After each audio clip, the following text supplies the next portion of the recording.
नमस्कार दोस्तों, इमेजिन करो मैं एक फिल्म बनाता हूं। एक फिल्म जिसमें हमारा मेन किरदार है एक स्पाई, एक जासूस जिसे भेजा जाता है पाकिस्तान में आतंकवादियों के नेटवर्क्स को इन्फिल्ट्रेट करने के लिए। ये एक बड़ा सीक्रेट ऑपरेशन है जिसे हम नाम दे देते हैं ऑपरेशन भवंडर। इस फिल्म में आगे आप देखते हो कि कैसे हमारा जासूस बड़ी मेहनत से काम कर रहा है। ढेर सारे इंटेलिजेंस इनपुट्स वो अपने बॉस और रॉ के चीफ को भेजता है। एक दिन ऐसा ही एक इंटेलिजेंस इनपुट 2018 के समय में उसे पता चलता है।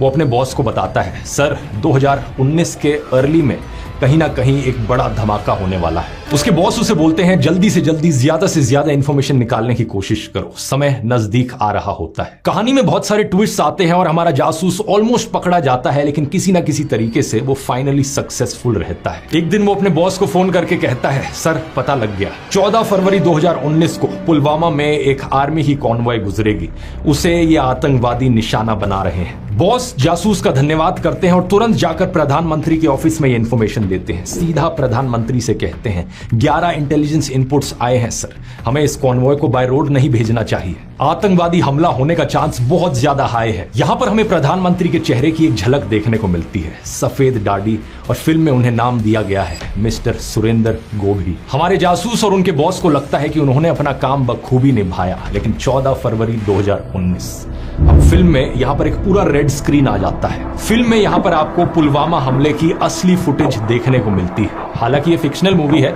लेकिन फिल्म में हम इस पॉइंट पर असली फुटेज दिखाते हैं। पाकिस्तान में बैठे आतंकवादी इस हमले की खबर सुनकर नारे लगाने लगते हैं खुशी के मारे, और हमारा जासूस जो उनके बीच बैठा था वो चौंक जाता है देखकर, उसका दिल सही में दहल जाता है। उसके चेहरे में कहीं ना कहीं एक डर की झलक देखने को मिलती है, लेकिन आतंकवादी इतनी खुशी मना रहे थे कि वो नोटिस नहीं करते। अगली बार जैसे ही इसे मौका मिलता है, अपने बॉस को फोन मिलाता है, जवाब मांगता है, आखिर हुआ क्या, मैंने इतने सारे इंटेलिजेंस इनपुट्स दिए फिर भी यह हमला कैसे हो गया। बॉस के पास कोई जवाब नहीं था। वो कहते हैं शायद हिंदुस्तानियों के सबसे बड़े दुश्मन हिंदुस्तानी ही है। वो इस बात की तरफ इशारा करते हैं कि कहीं ना कहीं सरकार में ही कोई गद्दार बैठा है जिसकी वजह से हमारे 40 सीआरपीएफ के जवान मारे गए। जासूस को कहा जाता है कि वो अपनी कोशिश जारी रखे। फिल्म में एक सैड सॉन्ग आता है, और जब क्लाइमैक्स की तरफ बढ़ती है हमारी ये फिल्म, तो एक बड़ा ही शॉकिंग ट्विस्ट हमें देखने को मिलता है। आतंकवादियों के अड्डे की अलमारियां सर्च करते वक्त हमारे जासूस के हाथ एक ऑडियो रिकॉर्डिंग लगती है, और जब वो इसे सुनता है तो उसे यकीन नहीं होता अपने कानों पर। इस ऑडियो रिकॉर्डिंग में हमारे प्रधानमंत्री गोभी जी की आवाज थी, और दूसरी तरफ बात कर रहे थे आईएसआई के हेड। गोभी जी कहते हैं, कुछ लोग मरेंगे मरने दो, कुछ गाड़ियां जलेंगी जलने दो, लेकिन इलेक्शन से ठीक पहले अगर यह हमला होगा तो मुझे इलेक्शन में इसका बहुत बड़ा फायदा मिलेगा। आईएसआई का हेड दूसरी तरफ से जवाब देता है, ठीक है सर, 14 फरवरी डन समझे।